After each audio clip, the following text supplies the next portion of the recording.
Hang on. I'm coming. Hang on. Got a mess here. Hang on.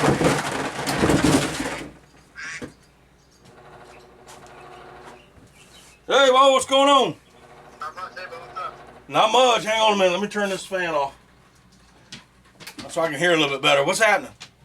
Hey, you're never going to believe what just happened to me. What's that? Well, I went fishing on Sunday. Yeah? I saw like 3 or 4 flocks of teal coming at me on the lake. Are you serious? Yeah. And then one day I was out hunting and I had a bunch of teal fly over top of me and land in a pond. Over on that property you got? Absolutely. And where were, those teal that you saw down at the lake, they were over there close to where we like to hunt? Absolutely. They were right near where we hunt. Holy crap. Like the day after the season closes. Yeah, it closed Saturday. And you saw them Sunday, what time Sunday morning? About 7:30, 8 o'clock. Well, you down there fishing? Yes, sir. Holy crap. Well, that figures 2020 all over again. Absolutely. All right, buddy.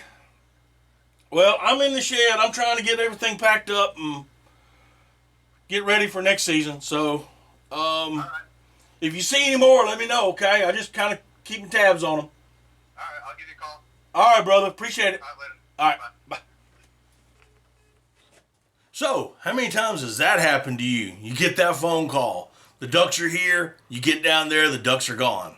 They were here the day before, and the day after, they're gone. Or vice versa.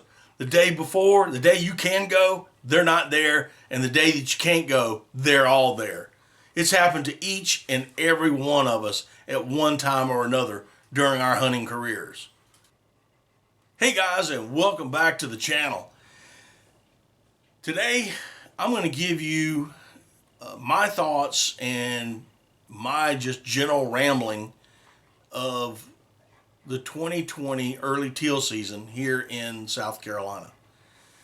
Now, we've had a few problems. Some were nature and some were mine, and some were other places.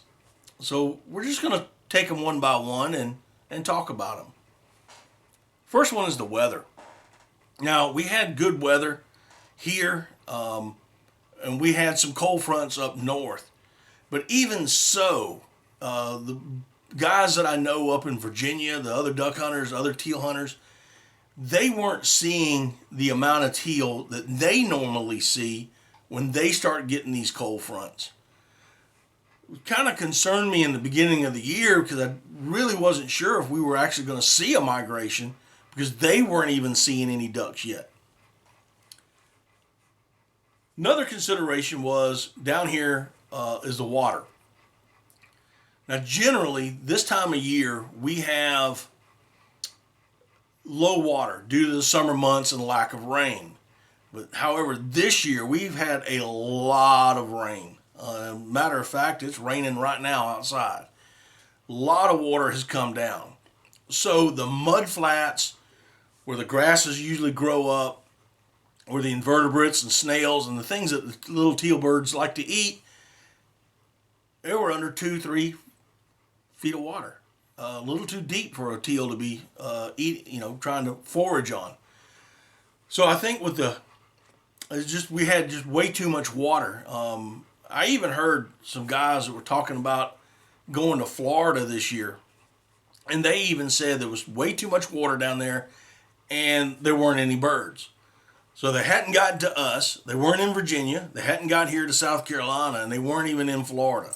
So we're not really sure if the migration was late or if, they just passed us by and went on into Cuba, into South America. Another thing is the lack of food. Now, there are lots of invertebrates and whatnot that the ducks do like to eat. And there are lots of lily pads where they can find these invertebrates. But others, food such as the grasses and stuff that they also need, are just not available anymore on our lakes. So there was a little bit of lack of food there. So we also had a lack of food for the teal. Now, there's plenty of invertebrates and some grasses, but with most of the grasses underwater and not emerged up through the water because of the high water, just didn't have a lot of food on the public areas that I normally hunt. One of the other things, and mostly is this here is my fault, is I don't believe I scouted enough. And I've always said that scouting, and anybody you listen to will tell you that scouting is imperative when you're looking for ducks. I had scouted our lakes, didn't see anything, got overconfident they would show up, got complacent thinking they would show up, and didn't heed the advice that I got from other duck hunters from around the state, that there was a few birds in some different locations, and I should have went down there to hunt. So I didn't do it, and I wanted to, and I didn't. And then, of course, the day that I do go, that I do want to go to those other locations, I had a little bit of boat motor trouble, and you'll be able to see that either here or somewhere up here. The misadventures of Daddy Duck and Swamp Goose, where we busted a belt on the Go Devil motor that I had. And it's a good thing we didn't go to the coast that day, or we'd have been in a little bit more trouble than what we had. So there's a combination there: weather, too much water, not enough food, emerged food. These things, and along with the scouting and the lack of scouting and just being complacent about where I hunt, because I've always shot birds in these areas, and they just weren't there this year. One other thing that I will mention and just kind of tap into, and I want to make this perfectly clear before I start talking about it. I do not want to make this a private landowner versus public hunter issue.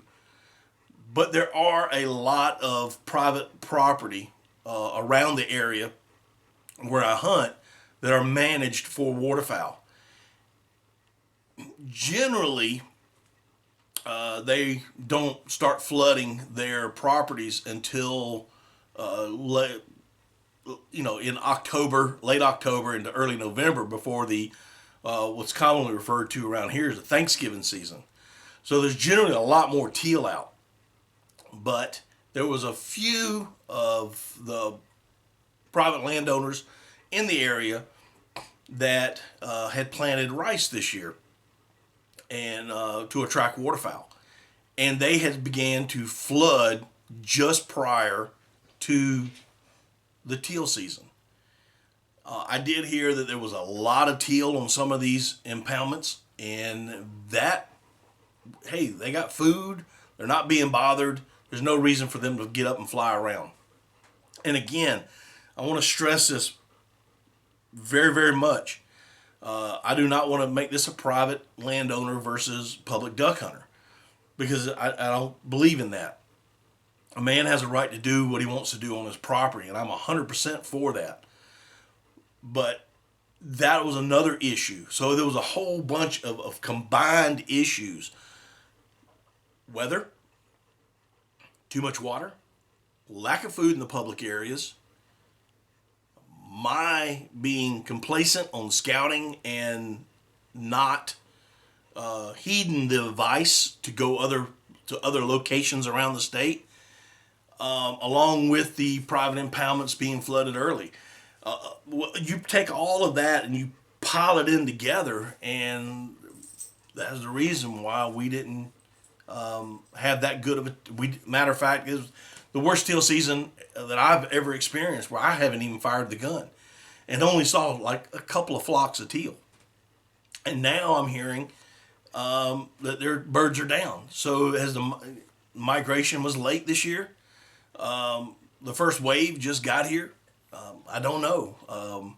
I do have people out there watching. I'll be out there watching, looking. The teal season's over with, but I'm still scouting. I'm still going out and looking.